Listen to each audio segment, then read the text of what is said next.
Yeah, good morning, everyone. Yesterday we saw substantial corrections in US different part of the market. Nasdaq saw a larger decline. This is mainly driven by the bond yield, which is increasing over there.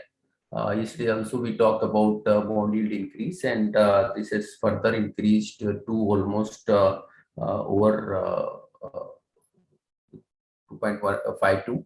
The bond yield has increased as Fed chairman has said that the inflation which they are talking about transitory is likely to not likely to come down immediately, and this higher inflation can continue to remain for some time. And as such, the bond yield spiked, and we saw larger decline in Nasdaq or technology stock as their valuations are mainly getting impacted because of increasing yield, which reduces their net present value, and as such we saw larger decline in that. And apart from that, even Treasury Secretary over there, Yellen, has said that the debt limit is hitting. And if the debt limit is not increased, then there will be stoppage of payment from 18th October. But what we see that this is more of a pressure tactic which has been used by the Treasury Secretary to increase the limit. And generally, we had seen in the past also that all these limits get extended, or there are some way out to increase the spending, and also that should not have larger impact. But yeah, definitely the bond yield which is increasing is impacting the market. And even in the Asian market also, we are seeing a negative impact of decline in bond yield.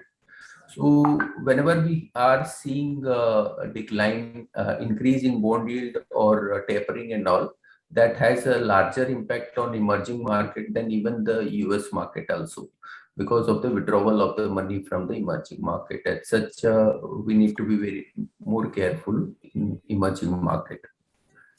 Apart from that, if we see the commodities are not seeing that much decline or corrections. Oil though is down, and now below 78. Yesterday it hit above $80. So that can have some impact on some of the stock like ONGC and Oil India and all. So there we can see some marginal corrections on those stocks. But apart from that, aluminum is up by around 0.8%. Copper is down by around 0.8%. Iron ore is up by around 0.7%, and steel is up by around 0.4%. Now I'll request technical team to take up from here. Yeah, thank you, sir. Good morning, all of you. See, yesterday we already discussed about Nifty's resistance level, and we mentioned that we see some profit booking in higher level, and important support zone for Nifty for 17,800. Below 17,800, it will drag towards 17,600 at important support zone. So we see yesterday Nifty failed to close above 17,800 level, and close below that important support zone. So we expect some pressure in market. Today we expect Nifty open a gap down, and next important support zone is 17,630, 17,600 at downside. Below 17,600, Nifty will drag towards 17,470 and 450 at downside. That is an important support zone for index, and we expect Nifty correct towards 17,470 max to max. So we expect if Nifty trading below 17,500 and 550 level, that time you can start buying again. We expect at that level, we expect some bounce back again. To wait for 1 to 2 trading session. If Nifty sustain this level, then we see some bounce back again, 17,800, 17,900. So we expect today gap down opening remain pressure for index. Same Bank Nifty also trading important support zone, and we expect the Bank Nifty sustain 37,730. Then we see some sideways movement, but below says 37,730. Next important support zone for Bank Nifty is 37,500, 37,150. See, yesterday we see some first half pressure, and second half we see some PSU bank rally again, positive side, but IT pack looks weak at current level. So we see some volatility again today's session. Nifty Finance also trading below the important support zone. That is comes around 18,640, and 18,500 is the next important support zone, and it is break that level, then we expect 18,370, 18,250 at downside. Upside 18,640 for important resistance for Nifty Finance. Stock specific, Cipla looks positive at current level. We expect positive above 964 above looks positive Cipla. Support zone Cipla is 958, 954. Upside 990 is the next important level. We expect positive momentum in Tata Steel also. Tata Steel yesterday seeing close above important resistance level, that is 1274 level, and close above 1280 range. So we expect some positive momentum, but if Nifty sustain first 20 minutes at 17,670, 650 level, then we can see them a positive momentum in Tata Steel. Negative side, TCS, Infosys, Wipro, we see some pressure in IT pack. So that's it for technical. Deritu ko can kare. Yeah, thank you, Vikas. See, on the derivative front, as we have been saying, the most important thing in the last few sessions was from Nifty point of view, Nifty went up from 16,500 odd to about 18,000 levels. And along with that, the VIX moved up from 11 and a half, 12 levels to 18 and a half. So that's a 50% rise in the VIX. Generally, whenever Nifty moves up, the VIX should not move up because they are inversely proportional. And now with both going up, it is definitely, one thing which is very important to note here, that the risk has increased. And whenever the risk increases, even though the market goes up, it is better to hedge or book profits. So this is something that we have been saying in the last few sessions as well, that for Nifty, it is going to be very difficult now to move up unless the VIX cools off. Until that happens, we believe the selling will continue, and Nifty will continue to see further selling action going forward. And very likely, Nifty can come down towards the 17,500, 17,400 odd levels. So that is the first sign of support there.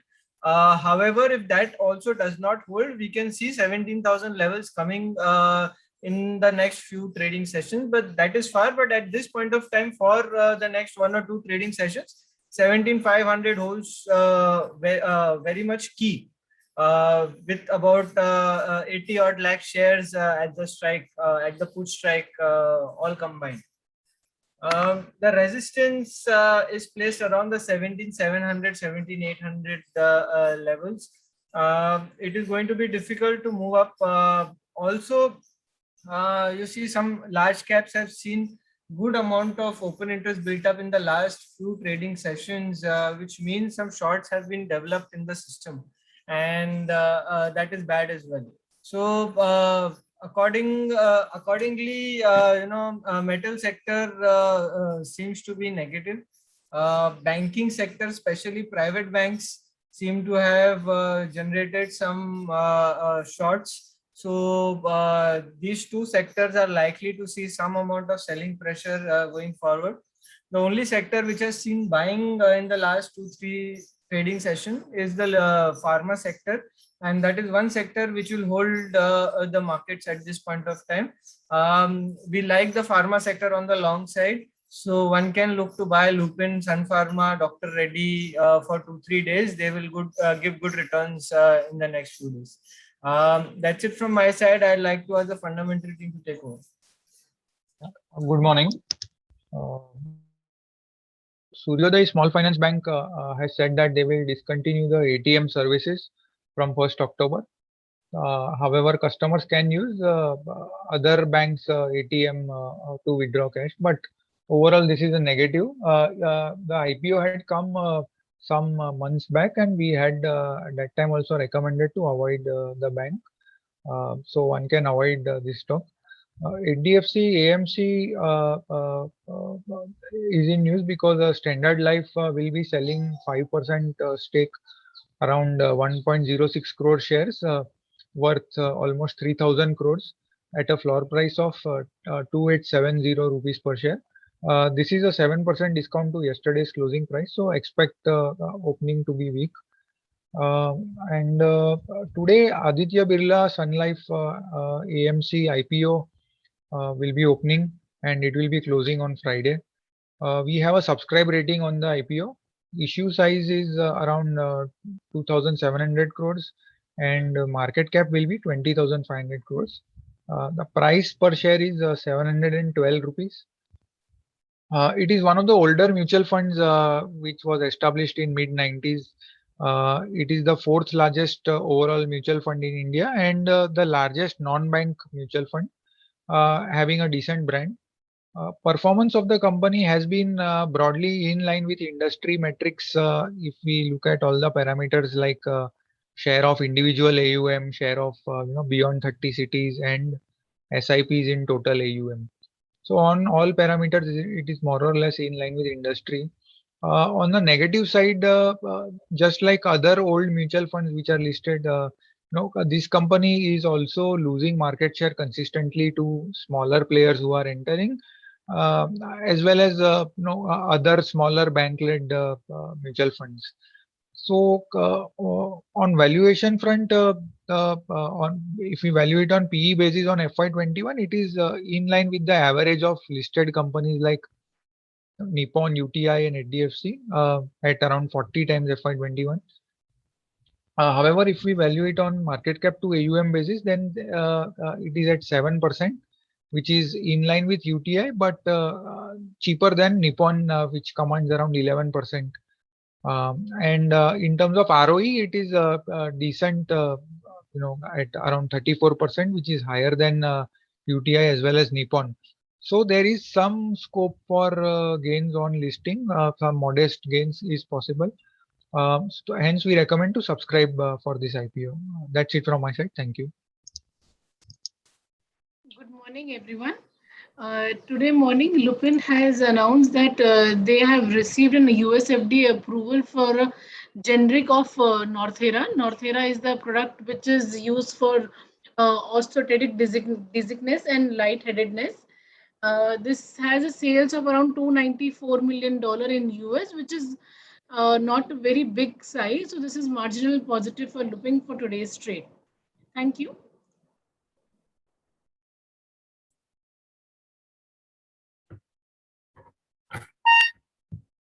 Yeah, apart from that, today HDFC AMC will also have a block, and this may trigger some decline in today's morning trade.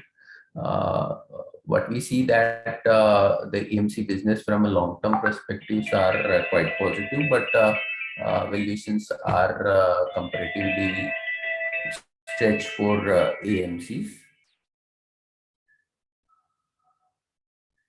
So not in hurry to buy on dip in this stock. Whereas Max Health will also be having some block today, and KKR is coming out of or selling its holding of around 6% in the company.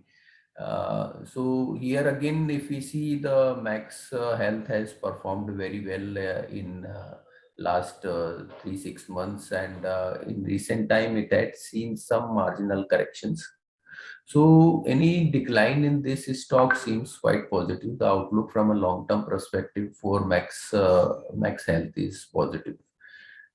Then yesterday we saw some announcement by Reliance Jio, wherein they will be giving 20% discount on any purchase from retail or JioMart store if they have a subscribe to Jio data pack. So if suppose Jio data pack, anyone has a subscription to Jio data pack of say 600 rupees, then it can get 20% discount on purchase from Reliance Retail. So this has triggered indication that the competition is not yet out, and the increase in price for telecom are still awaited. And it will not be soon the increase in the prices, and as such we saw some corrections in the Bharti share yesterday. In fact, Bharti share in recent past has performed very well and moved up from around 600 level to 750 levels, and and we saw some buying on account of people getting interested into RITE also, and which has taken up the share up. And there was some correction expected post this, right? But this has turned up to be a bit higher trigger for decline. So what we see that the rise is quite steep, so one should wait and not to be in hurry to buy this stock immediately. No doubt, outlook for Bharti seems quite strong, and the good level could be to buy it anywhere between 650 to 670 levels, rather than moving hurriedly in this stock. The outlook seems quite positive for the stock for longer term perspective, but short term we may see some more corrections. So the right level could be 650 to 670, anywhere between that. Apart from that, yesterday we said that Raymond, which has come up with, it discontinued its earlier plan of demerging the real estate and listing that, and now it will be transferred to subsidiary. Yesterday company also had a con call on that, and our view remains similar, that the discontinuation of the earlier scheme is negative for minority shareholder, wherein they the minority shareholder could have gone opportunity to invest according to their choice of whether in textile or in real estate. Now anyone who is buying Raymond will have to buy all the businesses, and there will not be any unlocking of value. So we still feel it is negative for Raymond's Limited. So that's all from us. Thank you very much and have a good day. Subscribe to our YouTube channel for in-depth interviews of India Inc. and press the bell icon so that you do not miss our updates.